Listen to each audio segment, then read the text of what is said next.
Assalamualaikum warahmatullahi wabarakatuh. Alhamdulillahi rabbil alamin. Wassalatu wassalamu ala asyrafil anbiya wal mursalin wa ala alihi wa sahbihi ajma'in, amma ba'd. Bersyukur kepada Allah Subhanahu wa taala atas segala nikmat yang diberikannya kepada kita semua. Salawat dan salam kita sampaikan kepada junjungan kita Nabi Muhammad sallallahu alaihi wasallam. Bagaimana kabar anak-anak Ustadz yang soleh dan soleha pada kesempatan kali ini? Semoga kita semua dalam keadaan sehat walafiat, selalu dilindungi oleh Allah Subhanahu wa taala dari berbagai macam mara bahaya. Pada kesempatan kali ini Ustadz akan menjelaskan di materi ke-10 tentang bagaimana kisah keteladanan Luqman Al-Hakim. Mari kita saksikan bersama-sama. Kisah keteladanan Luqman. Mari kita perhatikan penjelasan berikut ini. Luqman adalah hamba Allah Subhanahu wa ta'ala yang soleh, berkebangsaan Habsyi, berasal dari kota Sudan. Pekerjaannya adalah sebagai seorang tukang kayu. Luqman hidup selama 1000 tahun. Ia pernah menjadi guru Nabi Daud alaihissalam sebelum Nabi Daud menjadi seorang nabi. Silsilah Luqman. Luqman bin Bawra bin Nahor bin Tareh. Menurut riwayat, Tareh adalah Azar, ayah dari Nabi Ibrahim.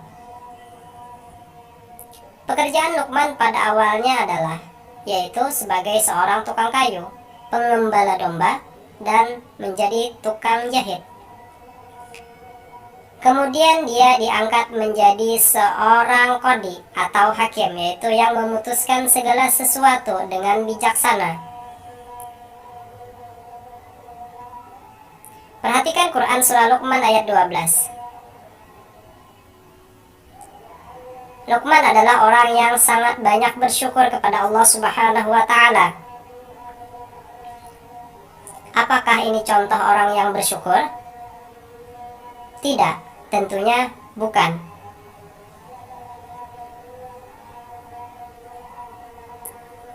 Nah, perhatikan nasihat Luqman kepada anak-anaknya. Apa saja itu? Mari kita perhatikan bersama. Yang pertama, jangan musyrik atau menyekutukan Allah Subhanahu wa ta'ala. Quran Surah Luqman ayat 13. Perhatikan gambar-gambar berikut ini. Dari 3 gambar tersebut, manakah yang termasuk contoh yang tidak syirik? Ya, betul. Syirik artinya menyerupakan sesuatu dengan Allah Subhanahu wa ta'ala. Contoh-contoh syirik: menjadikan matahari, patung, kayu besar, api, benda pusaka, dan lain sebagainya menjadi Tuhan.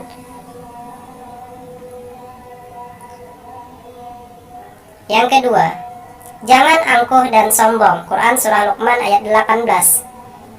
Perhatikan gambar-gambar berikut ini. Masih ingatkah dengan Qarun? Atau masih ingatkah dengan Firaun? Apakah keangkuhan dan kesombongan itu berakhir dengan kebahagiaan? Tentunya tidak. Yang ketiga, hendaknya berbuat kebajikan atau kebaikan. Quran Surah Luqman ayat 17. Seperti sholat,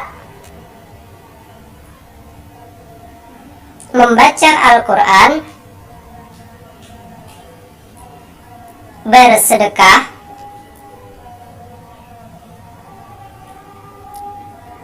membantu orang lain, menolong teman, hormat dan patuh kepada orang tua, meringankan pekerjaan orang tua, hormat dan patuh terhadap guru, dan yang terpenting mendoakan kedua orang tua dan guru. Demikianlah penjelasan materi tentang kisah keteladanan Luqman. Perhatikan rangkuman berikut ini. Luqman adalah hamba Allah Subhanahu wa ta'ala yang soleh.